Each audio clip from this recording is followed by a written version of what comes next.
Bhagavatam ki jai, Srila Prabhupada ki jai. Om Namo Bhagavate Vasudevaya. Om Namo Bhagavate Vasudevaya. Om Namo Bhagavate Vasudevaya.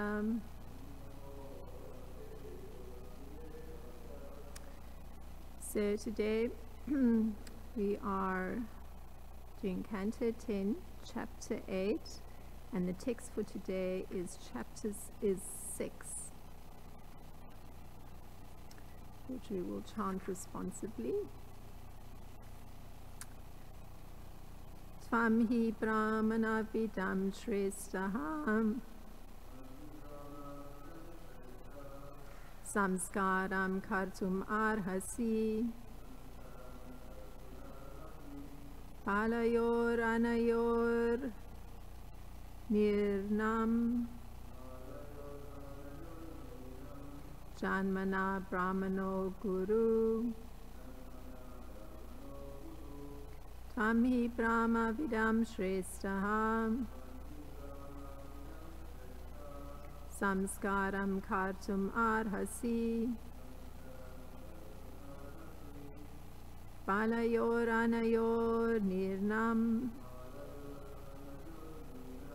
janmana brahmano guru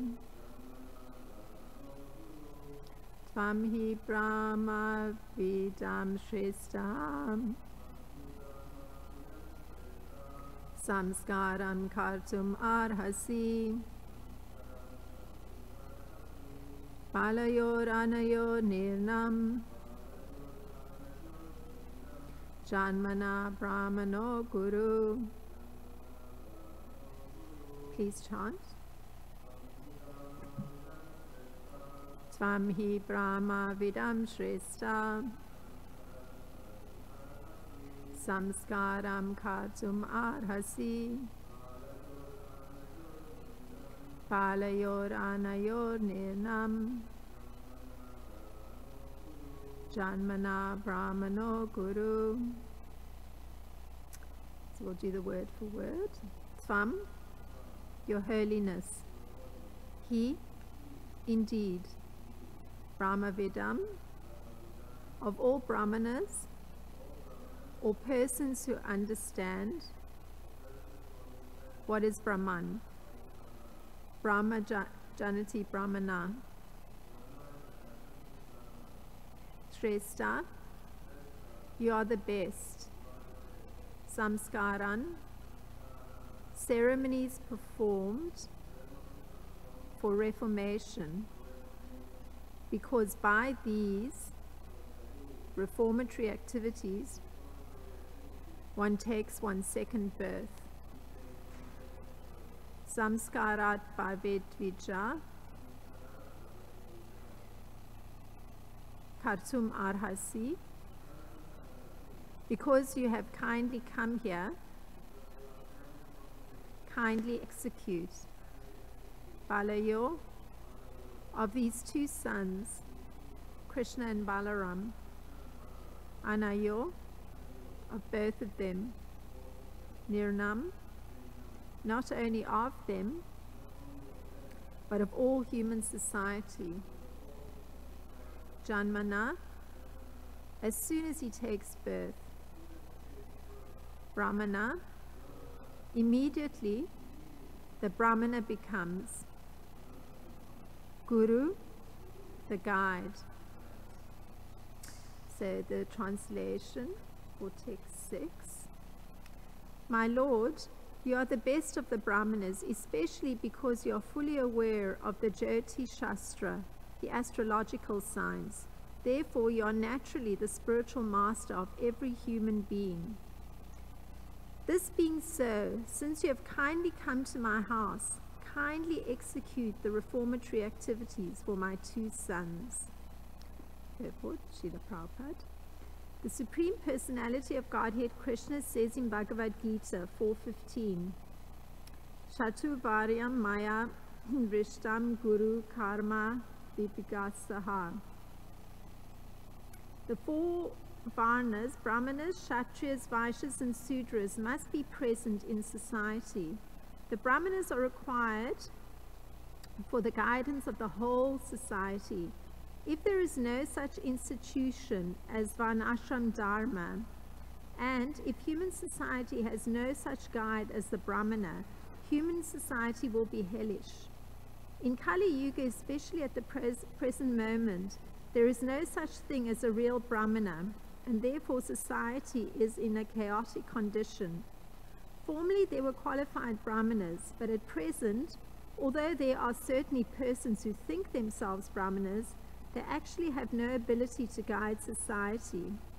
The Krishna consciousness movement is therefore very much eager to reintroduce the Varna ashram system into human society, so that those who are bewildered or less intelligent will be able to take guidance from qualified brahmanas.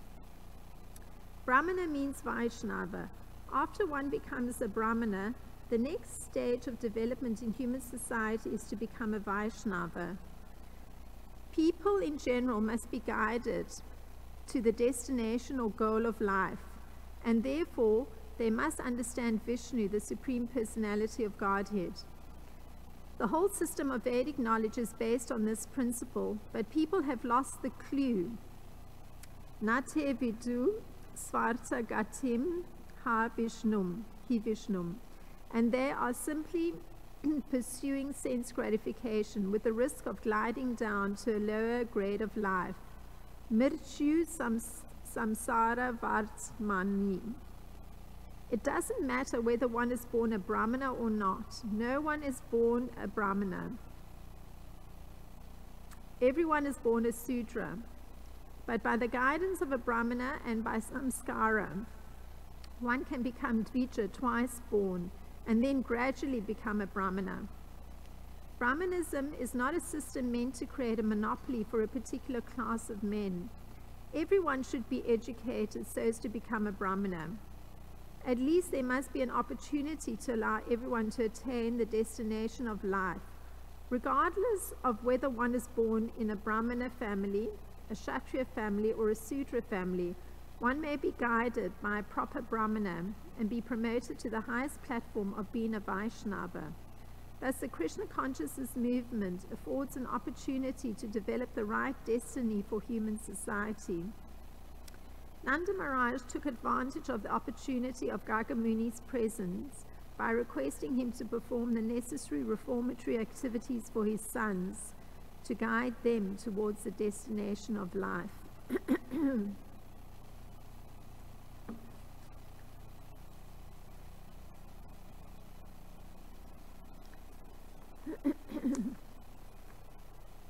Om Jnanatimrandasya Gyananjana Shalakaya Chakshurunmilitam Yena Tasmai Shri Gurave Namaha. Shri Chaitanya Manopistam Stapitam Yena Bhutale Svayam Rupa Kadamayam Dadati Swapadantikam. Vandeham Shri Guru Shri Yuta Padakamlam Shri Guru Vaishnavamsha Shri Rupam Sagrajatam Sahagana Raghunatam Tam Sajivam Sadvaitam Savadutam Parijana Saitam Krishna Chaitanya Devam Shri Radha Krishna Padam Sahagana Lalita Shri Vishaka Vitamsha. Hey Krishna Karuna Sindhu Dina Bandho Jagatpate Gopesha Gopika Kanta Radha Kanta Namostute Tapta Kanchana Gaurangi Radhe Vrindavanishvari Vishabhanu Sute Devi Pranamami Hari Priye Panchakalpatarubhyascha Kripa Sindhubhya Evacha Patitanam Pavanebhyo Vaishnebhyo Namo Namaham.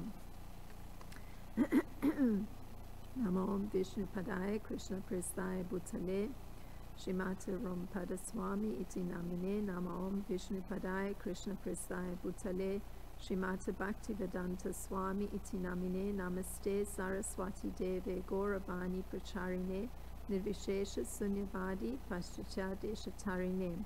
Jai Shri Krishna Chaitanya Prabhu Nityananda Shri Advaita Gadadhar Shivasadi Gaura Bhakta Vrinda. Hare Krishna, Krishna Krishna, Hare Hare, Hare Rama, Rama Rama, Hare Hare.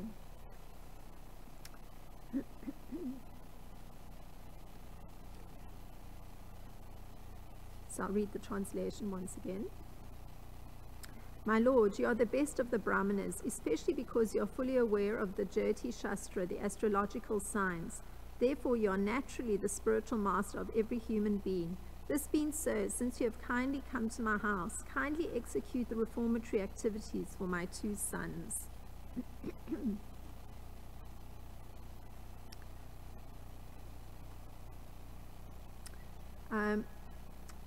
So there's a significant idea that's been highlighted by Srila Prabhupada in reference to Nanda Maharaj speaking these words to Garga Muni, and that is that in the 4 divisions of society made up of the Brahmanas, the Kshatriyas, the Vaishyas, and the Sudras, it is the Brahmanas that are critical, for they provide guidance for the other divisions. And it's significant that Nanda Maharaj is referring to Garga Muni as being, and these are his words, the best of the Brahmanas. So Nanda Maharaj's reason for calling Garga Muni the best of the Brahmanas are the following. So these are the reasons he's able to call Garga Muni the best of the Brahmanas. He's fully aware of the Jyoti Shastra, the astrological signs, and Srila Prabhupada is expanding on this idea that Brahmanas give guidance to society, and the reason he gives, so it's not the same reason as Nanda Maharaj is giving for why Garga Muni falls into the category of Brahmana and in fact is the best of one. Srila Prabhupada's reason for putting stress that the Brahmanas give society to the rest of the division, give guidance to the rest of society's divisions, is that they have the ability to do so. So their ability comes from being situated in a way of being that's in goodness, and so they're considered intelligent. Now, the division of society as such is developed by Lord Krishna, and he has a purpose for dividing society that way. I mean, it's almost natural. It's to allow for the systematic development of Krishna consciousness. So according to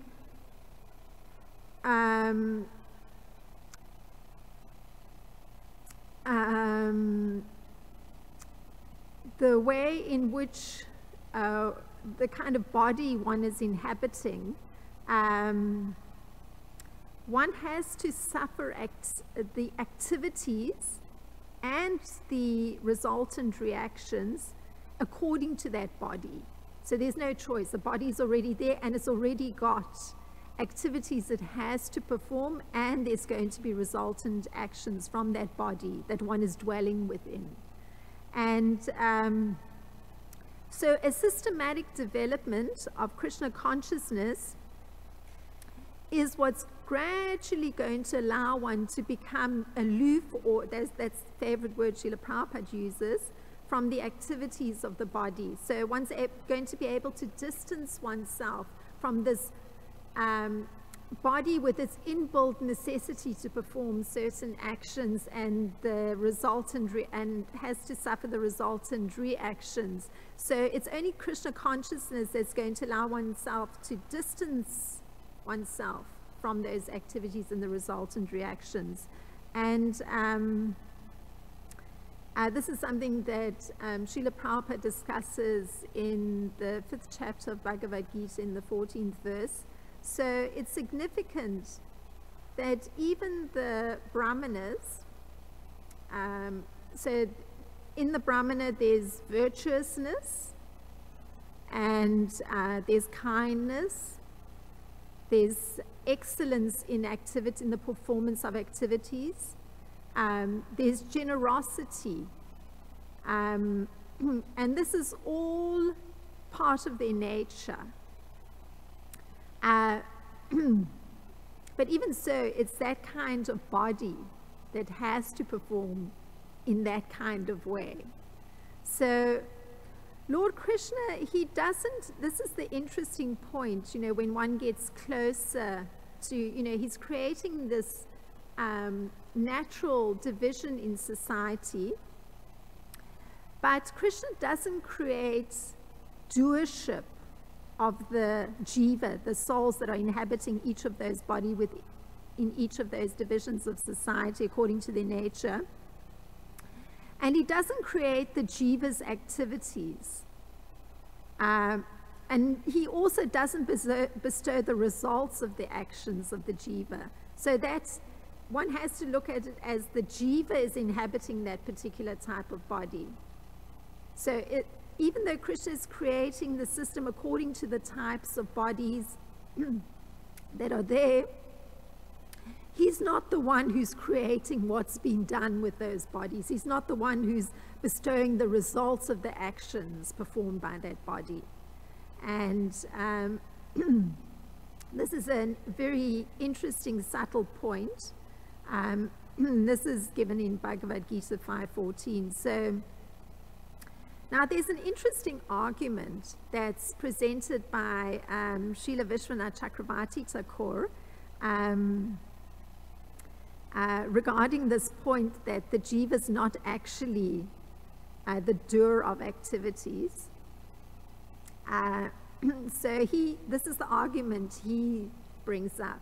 And it's an interesting argument because, it's, if one contemplates this point that Krishna is creating a certain system, but he's not, the bestower of the results of the actions. He's not the one who's creating the doership of the activities.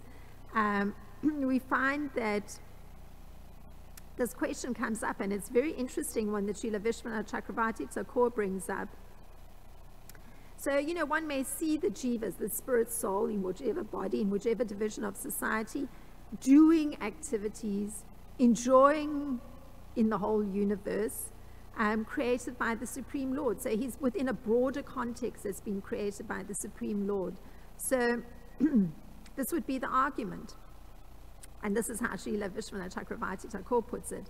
I think that the Lord makes the jiva act by force.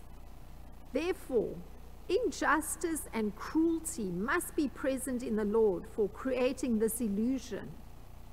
So, one might think, there's the illusion that one is doing, the illusion that somehow one is responsible for the results of one's actions. So, if that's not the case, then, the severe illusion that everybody's living under, surely it must be that Krishna might have some cruelty or some injustice that, he may be making the jivas, the spirit souls in their particular bodies act by force, since they don't have control over it. So this is the argument that Srila Vishwanath Chakravarti Thakur looks at, and this is how he responds to the argument. No, this is not true at all. He does not make the jiva do activities, nor does he give the jiva the result of his activities. Rather, the nature of the jiva, in the form of his beginningless ignorance, alone produces this. So this ignorance makes the jiva assume that false identification as the doer. So it's complex. So we're going to look at this a little bit more. So it's not Krishna creating the illusion that one is doing. It's not that he's being cruel, that he's forcing one to act because the body has to act by its nature. But rather, the real problem is that it can't even be traced to a beginning. It's just been present there. There's ignorance alone that produces the problem. And that ignorance that's there is that the jiva, the spirit soul, assumes this identification. I am the doer of these activities. So that's the real problem, that ignorance that makes the jiva believe, or the spirit soul believe, that he's the doer of the activities. So Srila Prabhupada presents the same idea. He says, it is ignorance acquired from time immemorial. Srila Prabhupada's wording is always quite wonderful.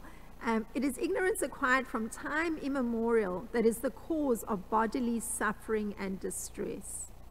Hence, by nature, one is placed into one of the four divisions of society to gradually become distant. So this isn't Srila Prabhupada's words. One's nature is placing one into one of the four divisions of society so that gradually one can distance oneself or be apart from the activities of the body. And in that way, one also becomes free from the reactions as well. Because what is creating that even the suffering or the so-called happiness coming from the reactions, it's again that identifying with the doing of the activity. So one has to gradually be able to distance oneself from, what by nature the body has to do and those resultant reactions. It'll come automatically. So now, the reason for the Lord's creation of the varnas or divisions in society, it's paraphrased by Srila Vishwanath Chakravarti Thakur. So Srila Vishwanath Chakravarti Thakur has that ability to actually look in Krishna's heart and understand his thinking. So when he actually writes down, this is Krishna's thought, that is Krishna's thought. So here he paraphrases it, Krishna's thinking. I have created the four varnas for people who want their own enjoyment. So it's very simple. I created this. People want their own enjoyment. That's Krishna's thought. Thus, you could say that even by Krishna's motive for creating the four divisions of society, as Srila Vishwanath Chakravarti Thakur captures Krishna's thought, one can understand that there's, or infer even, that there's self-interest that's operating in each of the four divisions of society. So the Brahmanas have sattva, or goodness, and that's the dominant influence over the work they perform or their activities. So that's the nature. The nature is predominantly one of goodness. For the Kshatriya, the warrior or the administrator, it is rajas and sattva, so passion and goodness, that has influence over their activities. So the nature, there's passion and there's goodness. And so any activities they perform gets influenced by both the goodness and the passion. That's what creates a particular mix of in their activities. So you find with them, there's the goodness is the acts of heroism, and then the passion is the warfare, have to go and, combat others. So for the Vaishyas, the prevailing influence in the actions that they perform, because they're getting influence, their nature is such that it dictates actions that are more passionate and ignorant. So their activity is farming and the raising of cows. So there's passion to, maybe like I was hearing from our farmer in the community, Patraka Prabhu, he has to plant 10,000 plants in the spring. So, he was sharing with me that he's preparing for the spring. So I asked him, how does he prepare? So the preparation is, there's fields of hay, acres of grass that's turned into hay because it's dried up. So he has to first cut all that down and then bring it and lay it on the ground so that the ground is protected over the winter. It has the correct amount of moisture. No weeds are going to germinate in the spring. And then in order to plant 10,000 plants, there's a specific tool with some sort of clamp. And Jai Kishore Kishori, Lord Chaitanya, Lord Nityananda, Jagannath Baladev, Subhadra. So there's a particular tool that has some sort of jaws, and this tool, one just presses down on it and the ground yields and it creates a little hole, and then it has a tube and you just drop the new little plant right into the hole. So as opposed to manually going and digging a hole, manually putting the plant in, it's, you know, this device clamps, drop the plant in, and you do 10,000 plants with relative ease compared to all the wrist labor involved in, you know, 10,000 holes and 10,000 plants being put in. So there's got to be some passion to plant 10,000 plants anyway. So I was just reflecting on that. So Lord Krishna, his creation of this system of 4 divisions of society is by the activities that the body wants to perform and the way of being of the particular jiva inhabiting that body. You know, their way of being, you know, being influenced by the goodness, the passion, or the ignorance in the mix. So, so we see Nanda Maharaj here. He's performing this activity of farming and the raising of cows. And also, he's taking shelter of the path of Dharma. So he's within the Varnashram system. So it's a system where he's actually in the perfect Varnashram system where, you know, there's supposed to be systematic development of Krishna consciousness. So he's actually following religious principles in his natural eternal occupation, that of serving Lord Krishna, because that's supposed to be the common occupation for everybody, whatever the nature of the body is dictating. So the external material activities are one thing, but everybody has the same eternal occupation, and that eternal occupation is the activity of serving Lord Krishna. So so here is Nanda Maharaj. He's making an inquiry from Gargamuni, who's a Brahmana. So you see the divisions of society interacting, so you learn how that interaction goes on.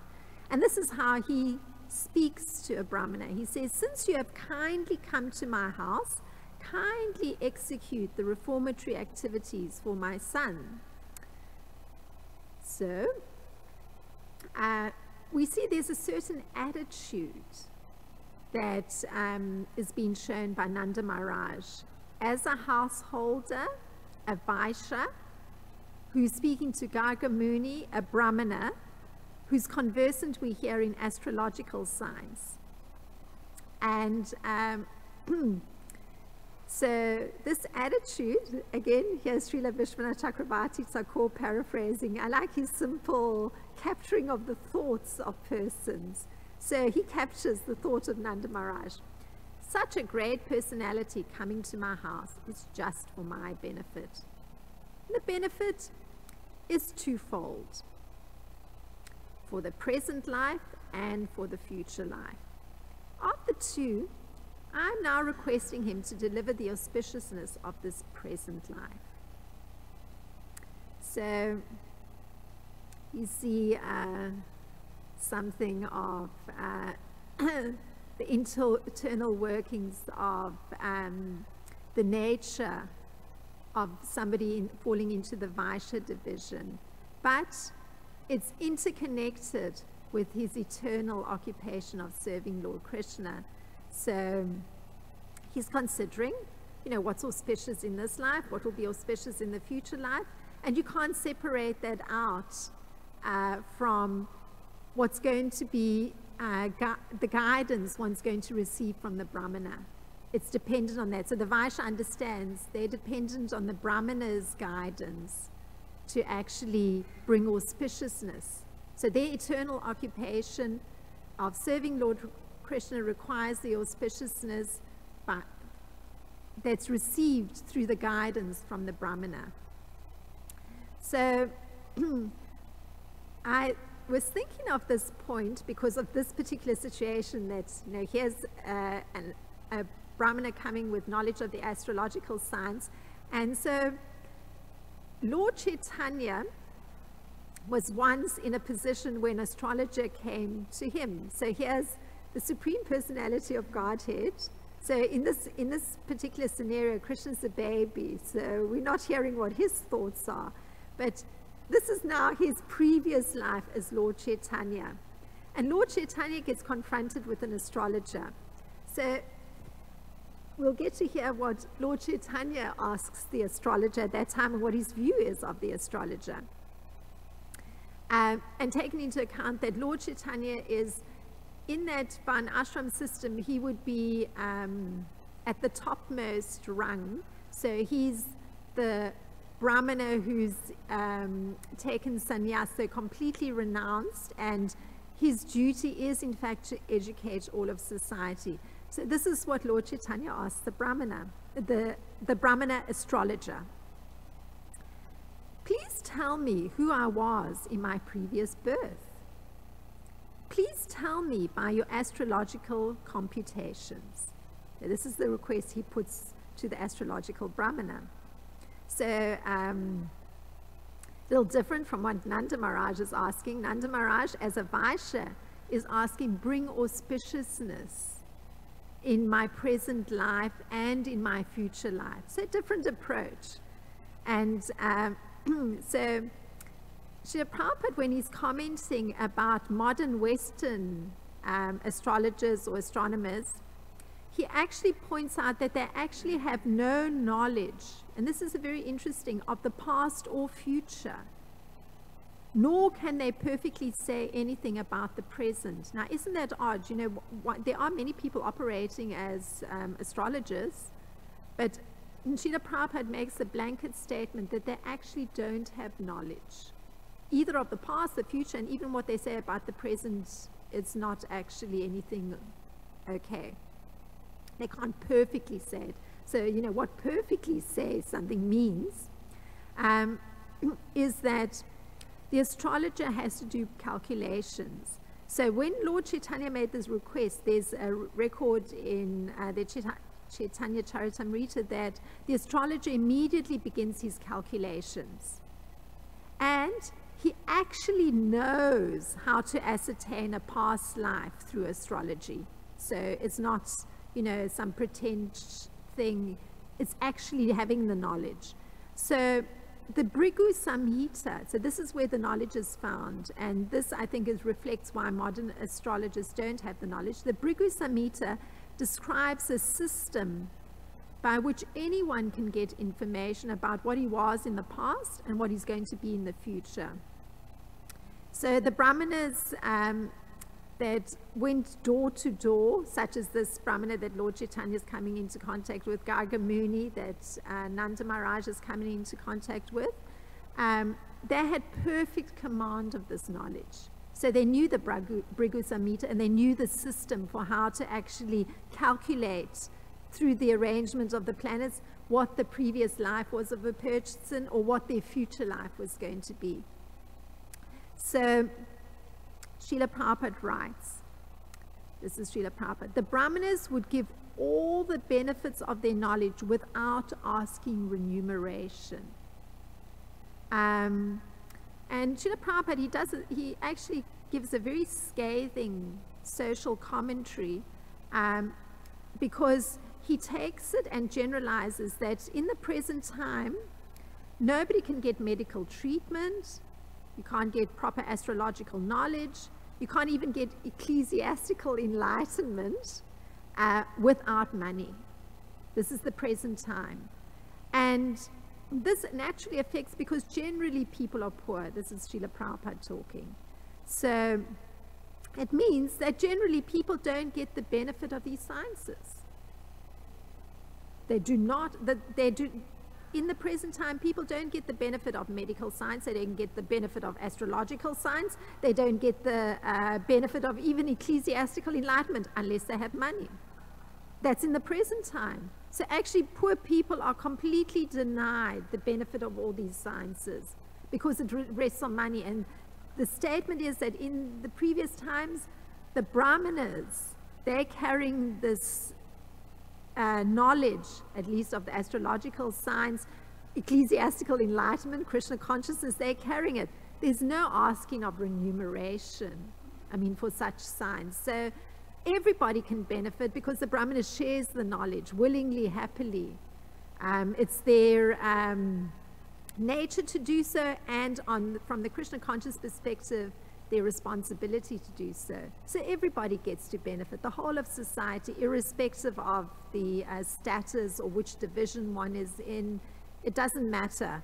So you can see how terribly deprived the current population is in the world. So here's the astrological Brahmana's response to Lord Chaitanya. So remember, he's talking about the Krishna we're reading about over here in this particular verse, where Nanda Maharaj is wanting to know something about the astrological situation of Krishna. So I've, gone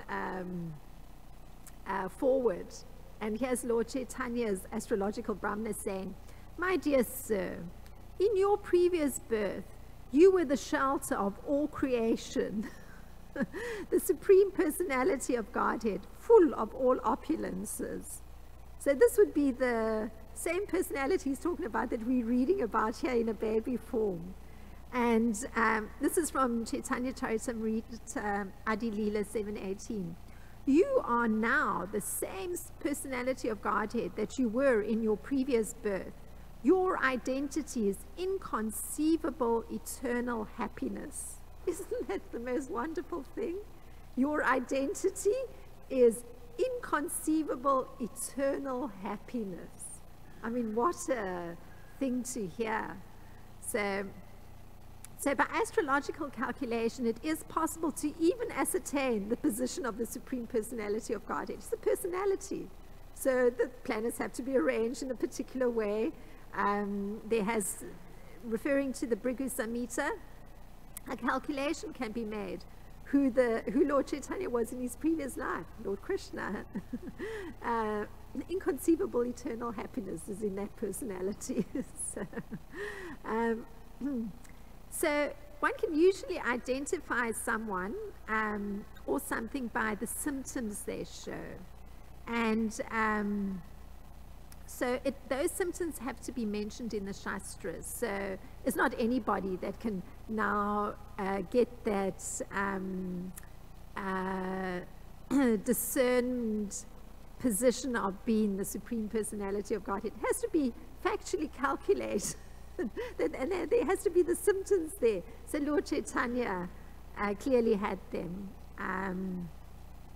So Lord Chaitanya's response to the astrological Brahmana, he says, "In my last birth," and this is the same personality we're reading about here, "in my last birth, I was born in the family of cowherd men." So Lord Chaitanya knows who he was in his last birth. He's telling the astrological Brahmana. The Brahmana is not telling him, he's telling. "I was born in the family of cowherd men, and I gave protection to the calves and cows."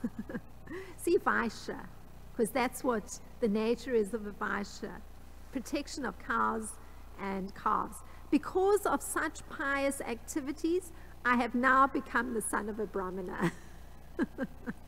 So there's Lord Chaitanya telling the astrological Brahmana what is the reason for him now being born in a Brahmanical family. He did his work as a Vaishya perfectly. He protected calves and cows. So, yeah. So that this astrologer was a Brahmana within the system of Lord Krishna is borne out by his saying, and this is within that interaction with Lord Chaitanya. He says he's a great devotee, and he could see Lord Chaitanya Mahaprabhu to be the same personality as Lord Krishna. But that poor Brahmana was a little puzzled as to whether Lord Chaitanya and Lord Krishna were actually the same person. He got confused. Because you can see this was the past birth. But is this the same person? he had a moment of being a little puzzled. So he puts it this way. So, intelligent Brahmana, I'm certain that your form and the form I saw in my meditation are one and the same. So, the meditation was practice. So if I see any difference, this is an act of your illusory energy. So it's, clever Brahmana, intelligent Brahmana. He's saying that even if he has a problem, if he sees any difference between the personalities, it must be Lord Chaitanya's illusory energy that's causing that problem. Intelligent Brahmana. So here, coming to our present situation, we see that Garga Muni, as the astrologer, he has to, this is what is asked of him, he's got to ascertain the auspiciousness of the present life of Nanda's two sons, meaning Lord Krishna and Lord Balaram. So how is this auspiciousness ascertained? And it's actually written, we can find it. When the relationship between the planets, and this is Srila Bhaktisiddhanta, he actually gives how you determine auspiciousness of a birth moment. So he says, when the relationship between the planets and the rulers of the 6 divisions, namely, and he says what those 6 divisions, so this is on the astrological level, there are 6 divisions. There's Kshetra, Hora, Drekana, Navamsa, Dvadasamsa, and Trimisamsa. So the rulers of these 6 divisions and the relationship between them and the planets is what determines the auspiciousness of the birth moment. So Srila Bhaktisiddhanta Saraswati Thakur, he's written a particular book entitled Virhaj Jataka. And this gives directions for how you can determine the position of the stars and planets. So this is the method then that was used, or is going to be used by Garga Muni, because it's standard. It's coming from the Bhrigu Samhita. He's going to use this method to determine the relationship between the planets and then the rulers of the 6 divisions, what the position of the planets is in relation to the rulers, because then, who's the predominant ruler. If it's an auspicious entity, then that determines, and the position of the planet in relation to that particular ruler of that division will determine then if it's an auspicious time at which the child took birth or not. So this is what Garga Muni, how he's going to have to do it. So the astrologer who knows how to calculate, which will be Garga Muni in this case, the Asta Vargas it's called, or the 8 divisions, can predict auspiciousness and inauspiciousness in terms of events that are coming up for the child. And in fact, Lord Chaitanya's grandfather, Nilambara Chakravarti, he was able to predict the moment of appearance of Lord Chaitanya based on calculation of these Hora Shastras. So one of those divisions, the Hora, so there was Kshetra, Hora, Drekana, Navamsa, Dvadasamsa, and Trimisamsa. So Lord Chaitanya's grandfather, he, based on the calculation of the Hora, so that particular division, he was able to see the auspicious moment of birth of Lord Chaitanya. So he knew also astrological science, a Brahmana. And that's what Lord Chaitanya refers to. In this birth, I've been born as the son of a Brahmana, because in my previous birth, the birth we're reading about here, I took care of the calves. I gave protection to the cows and calves. So in this life, I've been born in the family of a Brahmana. So his grandfather consults the astrological Shastras in order to be able to calculate Lord Chaitanya's birth appearance and the auspiciousness of it. So, and here's the moment. This is how it's described. So there's an actual astrological description of that auspicious moment of the birth of Lord Chaitanya. The moon was in Leo. So that's the figure of the lion in the zodiac. Leo was the ascendant. Several planets were strongly positioned, and the Satvarga and Astavarga showed all auspicious influences. So the exact breakdown of that I cannot give you since I do not know astrology, but this is the description of an auspicious moment, and that's given in Chaitanya Charitamrita Adi Leela 1390. So this is the kind of calculation. I mean, I went into what Srila Bhakti, just the information that's there from Srila Bhaktisiddhanta Saraswati Thakur. So this is the kind of calculation that Garga Muni will have to do for Lord Krishna based on this request that Nanda Maharaj is making here. So Nanda Maharaj, he speaks further to Garga Muni, and it's paraphrased by Srila Vishwanath Chakravarti Thakur. So again, Srila Vishwanath Chakravarti Thakur. You are not only the best among astrologers, but are also the best amongst those who know God. So his understanding within the Varnashram system, the occupation of this Brahmana is to know God. So you are most qualified to perform the necessary samskara, the purificatory rites, because you are expert in telling the future and in chanting mantras.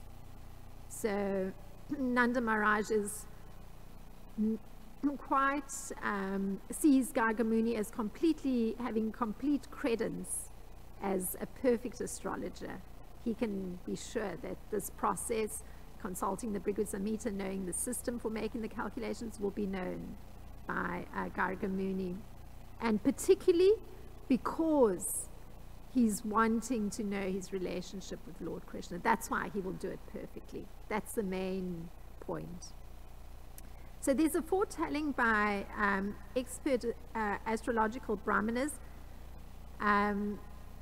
This is another section in the Bhagavatam where we see astrology being used.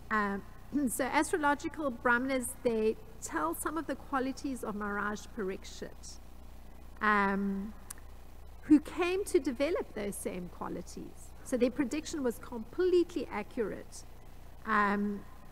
So Maharaj Parikshit being a great devotee of the Lord, and that's the real qualification to become a devotee of the Lord. That's the real qualification, because through that qualification all good qualities come. And that was the predominant characteristic of Maharaj Parikshit. He was a super great devotee of Lord Krishna.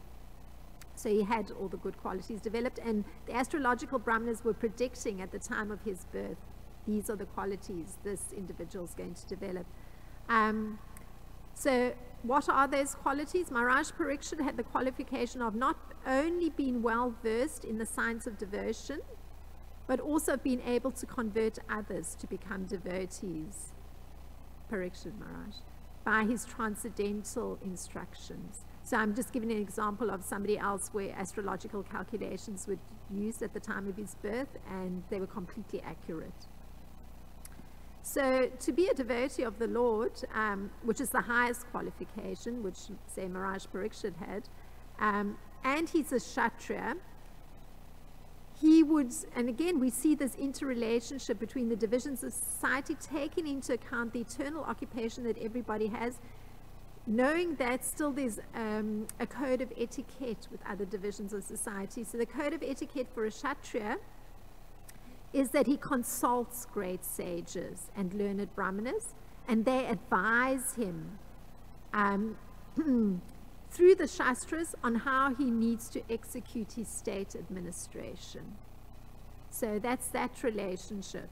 So it's very important that there's proper behavior between the divisions of society, but everybody looks up to the brahmanas. So here's Maharaj Parikshit, a very great devotee. So on the eternal occupational level of knowing Lord Krishna, he's on a very advanced platform.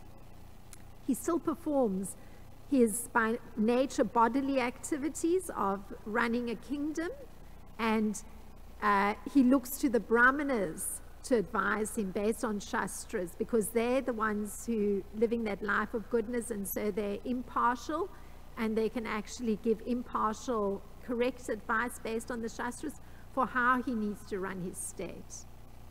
So interesting, it's not that, you know, independently somebody's a king. He's relying on the brahmanas, so a different division of society, for advice on how to administer his state. So as Srila Sutta Goswami says, and this is Srila Sutta Goswami talking about Maharaj Parikshit. O learned Brahmanas, Maharaj Parikshit then began to rule over the world as a great devotee of the Lord under the instruction of the best of twice-born Brahmanas.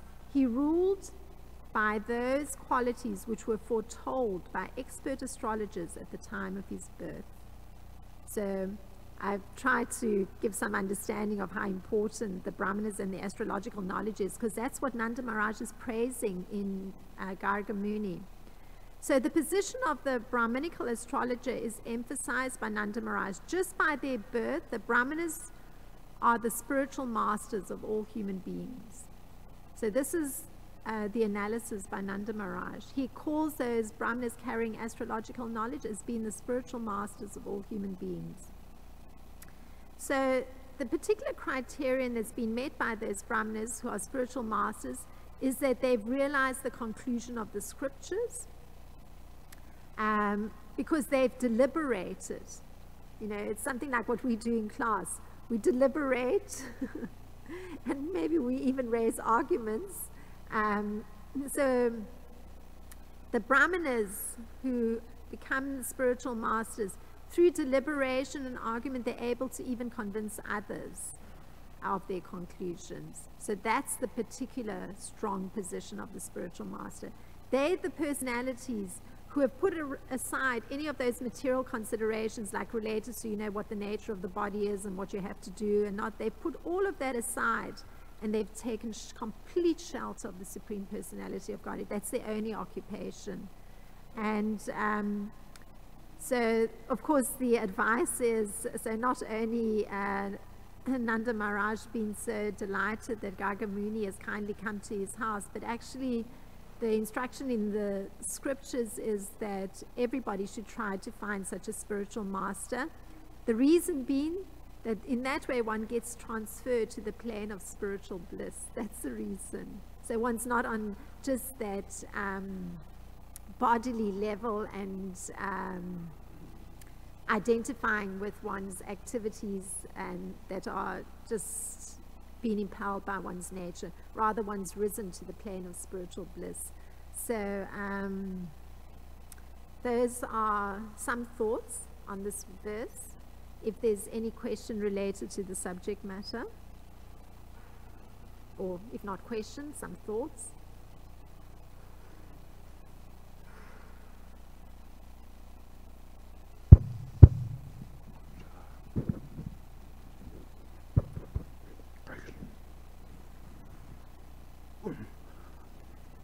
Hare Krishna. Sorry, I'm gonna need a mic. Hare Krishna, Mother Archana. Thank you for your class, and you made a lot of wonderful points. And this verse is talking about leadership, and the one thing I could say that one quality that I'm trying to cultivate, and a quality that I feel like you have, and that I really appreciate, and a quality that Prabhupada had also, is that, because I'm not in a position to say who's a leader or not, but I'll just say one quality I really appreciate and love in you, and that I'm trying to cultivate every day, is that that regardless of your circumstances, whether there's a lot of people here or very little people here, you still maintain your same enthusiasm. Mm-hmm. Same with Prabhupada. Same with Prabhupada. Bhaktisiddhanta told him to preach Krishna consciousness when he was 25. Prabhupada didn't see any results till 45 years later, but he still maintained his enthusiasm. And that's one of the most important qualities of a leader. And on that same point, regarding his leadership, and maybe collaborate on some of these points, it's just some opinions regarding another point of why I appreciate you. There's a pastime in the Krishna book called, it's something like the wives of the Brahmanas who perform sacrifices. So in that pastime, Krishna describes who's a leader. There was two types of leaders. The wives, is the leaders the wives, or are the leaders the Brahmanas? Krishna said the leaders are actually the wives. And at the end of that pastime, the Brahmanas actually accepted their wives as being better leaders than themselves. Why? Because in that pastime, Krishna essentially says, it's a long pastime, I'm not going to elaborate on it, but basically Krishna says that he's not looking for somebody who knows the most, valedictorian. He's looking for someone who loves the most, valedictorian. And so we see that in those scriptures, there's leaders doesn't mean to acquire information, but to cultivate transformation. I may know Sanskrit, I may know all the pastimes, but if I'm a jerk, and this pastime is described that the Brahmanas were jerks, and the wives weren't. And so it goes on along the line that I really feel like, especially for women, not just for women in general, but people in general, but I'm sticking to this point that I really feel like because of your leadership qualities, an example that we don't see often, especially for women, that I'm not anyone to advocate, but I really feel like you should publicly, to show your example, publicly give a Sunday feast class to inspire more women, not just women in general, but the reason I feel like to inspire people is because I like in the Bible, it gives the definition of who a leader is. This is in the book of James. I had the opportunity before class to write it down so I remember it. It's in the book of James, chapter 3. It describes that everyone is actually a leader, and it describes why. The verse says, "Take ships as an example. Although they are so large and are driven by strong winds, they are steered by a very small rudder wherever the captain wants to go. Likewise, the tongue is a very small part of the body, but it makes great boast." And the reason I appreciate this is because we see that the word leadership, I'm a writer, and I kind of try to write inspirational things to keep myself inspired. And there's the word leadership basically consists of two words, leader and ship. And so if you apply this verse to the Bible, we could see that everyone's a leader, the captain of their ship, the body with a rudder, the tongue that steers us either to the island of our elevation or the iceberg of our degradation, depending on whether we contemplate words of wisdom or words of wrath. So in that sense, everyone is a leader because unless we read the books, we're going to steer to an iceberg. We're automatically steering towards the iceberg. And the reason I feel like, especially women, or your shining example to inspire more women is that, or just people in general, is that when people are given the opportunity to publicly give, first of all, you're forced to learn the teachings. You're not forced to depend on somebody, oh, he's my guru or leader, and then I space out in class. He's my guru, but I'm sitting in class and spacing out. But when you're forced to give, you have to read the teachings, and you have to learn them and imbibe them. So what are some steps? I just feel like, I feel like you're a shining example and should give, an opportunity in Sunday feast many times to inspire, like I said, women in general or people in general, because unless, you have shining examples, then you won't really get inspired, and you're definitely one of my inspirations. And I really feel like maybe you could elaborate on the points, basically the point of how can we go outside our comfort zone by, it seems like preaching publicly, it may seem like a spotlight thing, but if you're not comfortable with this, it seems like it's necessary because you're forced to read the teachings. You're forced, and not just rely on he's my guru, but I space out in class. Well, yeah, thank you, Jai Baladev, for your thoughts. Commenting on this aspect of, or particularly Brahmanas being leaders, but you were generalizing and saying that actually in some sense everyone is a leader because they have to steer their own ship. Of course, from a Krishna conscious perspective, that steering of one's ship is actually through guidance. So that's guidance, and I think that was the important part here that was stressed, that the guidance is so much coming from those who've completely taken shelter of the Supreme Personality of Godhead. Of course, not that one cannot get guidance from persons who are in the process of taking shelter of the Supreme Personality of Godhead, but the perfect spiritual masters of society have that, because, I mean, that's the description given. They've actually been able to deliberate the scriptures and fully imbibe the teachings. So when they speak, it's, very clearly understood knowledge. So it's real. So just hearing from such a person doesn't allow for true spacing out, because even if the nature of the body is such that, one's mind may drift in hearing a lecture, because, and I heard this from His Holiness Tamal Krishna Maharaj once. As a young devotee, I was sitting in Mumbai, and in Mumbai the temple has the open courtyard, as many of the temples have. So it's open, and he was speaking, and the birds come into an open area naturally. So some creature dropped its deposit right by me. It was right there. And I thought, now I am definitely highly distracted. I'm sitting right here by this, the creature dropped this. I don't know if something got splashed.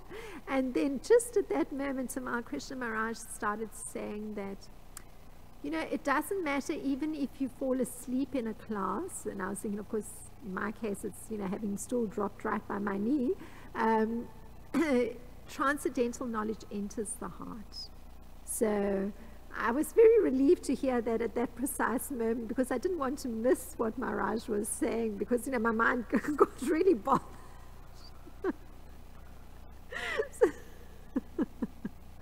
So actually, one doesn't have to have any fears. Whatever the nature of the body is, with whatever the subtle body is that accompanies that body, hearing transcendental knowledge from a spiritual master is such that it enters the heart.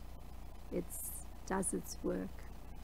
It bypasses the condition of the mind, the intelligence. It bypasses even the subtle body, never mind the gross body. And you were referring to the subtle body. So from that point of view, just being present in classes is very excellent, or those given by a spiritual master in particular. So that guidance is essential to steer the ship. And I think that's the very prominent point being raised here through Nanda Maharaj's addressing Gargamuni and Srila Prabhupada's purport. And in the purport, Srila Prabhupada says that some persons believe they're Brahmanas, but they're not in a position to guide society. So it's only through taking guidance that one can guide. If one doesn't take guidance, one can't guide, because one requires the receiving transcendental knowledge in order to be able to give transcendental knowledge. So it's true, you raised the example that, in giving a class, one has to study the scriptures. There's no doubt about that. One has to, think about it very carefully and, understand, because on a public podium, one has to articulate one's understanding. So if there's not much understanding, it could just degenerate into So one has to truly give time and attention to the scriptures, and also draw on the strength that has come from the guidance one's received from one's own spiritual master, or even other devotees, and how they've shared some of their understandings. So it's a moment to integrate things. That's really what a class, or having to present a class, does. So, and thank you for your very kind encouragement about Sunday feast classes, I think I'm permanently committed to dealing with 8 to 10-year-olds or 11 to 13-year-olds on Sunday. So, and those I put them through a rigorous methodology to make them think, because I want them to come to understand and realize things. And so I'm generally managing discussions with, very young minds. And because some of them are used to being in schools where they're just passively sitting, much like you've described, they can happily wander or, do something under their desks or pass notes to each other. They protest initially because they're put right there, and that is what they have to do. They have to think and speak about it, because that's the methodology, and I'm using various tools to help thinking. They have to give examples, they have to compare situations, and occasionally a child will fold arms and say, why can't we just do something that, like in regular schools where they just give you some work to do and, you can just be by yourself? You say, no, sorry. This is Sundays. You're getting Krishna conscious education. You have to think. So, yeah. Thank you, Jayapaladev. Can I make one last comment in regard to your last statement? You said I'll stick to 8 years old and 11 years old. And I will argue, there's a verse in the Bible where it says, and you don't need the Bible to know this, but it says that even adults act like children. So in that sense, you're qualified for everyone, because we all act like children at some point or another in our life. And one last, you reminded me, in Bhagavatam, Prahlad was a child, and Hiranyakashipu was an adult. And Hiranyakashipu was older, but it's described that Prahlad was an elder. Why? Because he had the love and wisdom. There's a verse by Buddha that says, a man is not an elder merely because his head is gray. His age may be ripe, but he's called old in vain. He in whom there's truth, virtue, love, restraint. He who is free from purity and is wise. He is called an elder. And King Rahuganath says the exact same thing essentially in the Bible. I wrote this verse down ironically beforehand. King Rahuganath says the exact same thing in the 5th canto, chapter 13, verse 23. So I would argue that you're qualified to teach anyone, because we all at some point or another act like children. We all do. We're under the mold. So anyway, I would disagree with you on that. Thank you, Jayapaladev. It's very nice. And the thing is, here we want to discuss. In the translation, Prabhupada wrote, my Lord, you are the best of the Brahmanas, especially because you are fully aware of the Jyotish Shastra, the astrological science. Therefore, you are naturally the spiritual master of every human being. So, let us discuss this line. That say, those who have astrological knowledge, it is said that they are the master, means they are the superior than everybody. So you can see our Bhakti Siddhanta Saraswati. He was a great scholar in astrological science. That's why he was given the title like Bhakti Siddhanta. Siddhanta means who knows about the astrological science perfectly. And again, we can see how this was descending to Srila Prabhupada. Prabhupada, when he was in Los Angeles, so many press reporters, they asked like about how the landing on the moon. Then Prabhupada was getting annoyed. No, it is not that moon. They have gone. And then also he has told that if it is like that, they say, before landing on the moon, they say, no, they had gone, they returned back from 65 miles away from the moon. Then Prabhupada said, then what is the fun that if you have gone and only how could not they go up to another 65 miles? So that means there is a very nice discussion if you have heard Srila Prabhupada's discussion on this.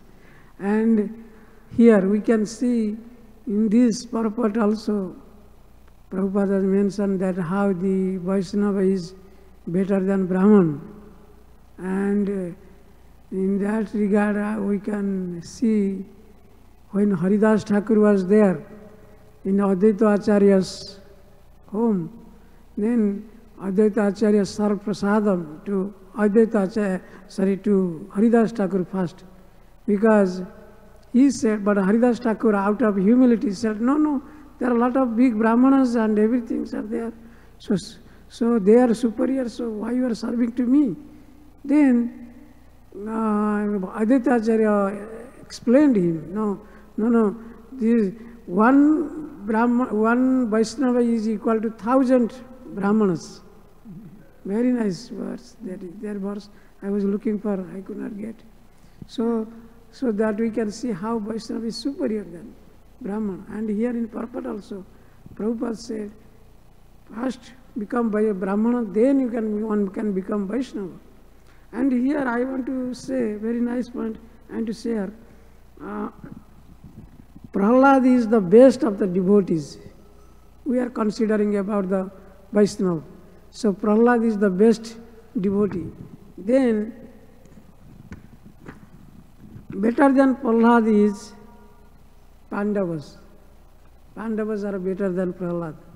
Then, Yadavas are the superior than Pandavas, means Yadu family. They are superior than the Pandavas. Then, Uddhava is the superior to Yadava. Among Yadavas, Uddhava is the best. Then, better than Uddhava is Gopis.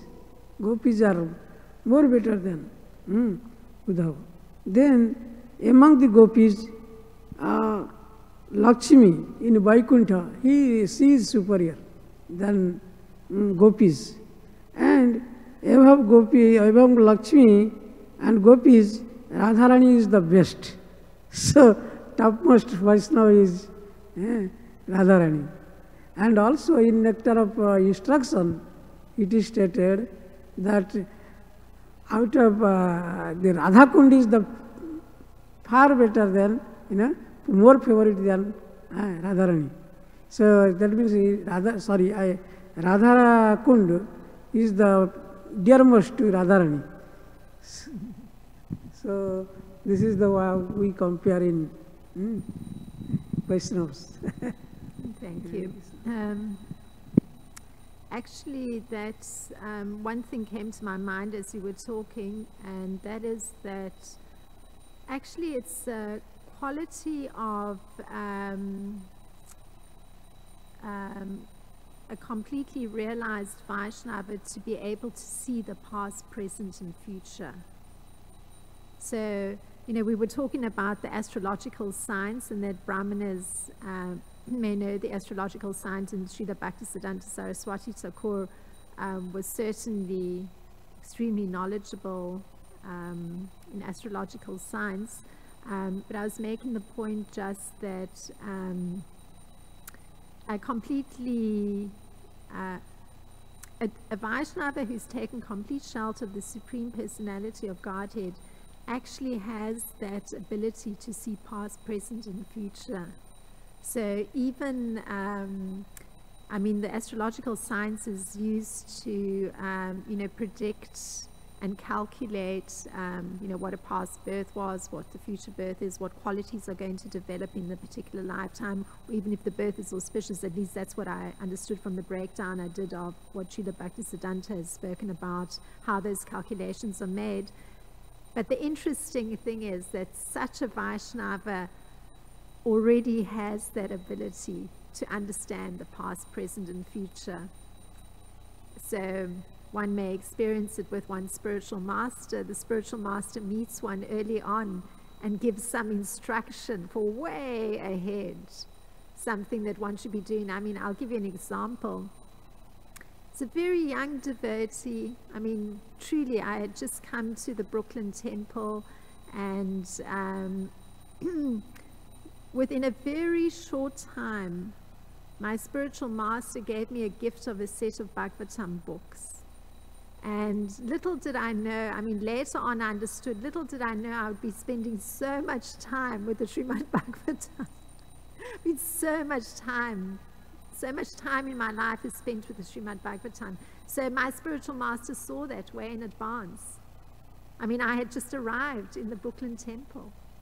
So that's the particular ability of the devotee that's completely sheltered by Lord Krishna. They actually can see past, present, future, and you could say in one sense it's almost independent of the astrological charts.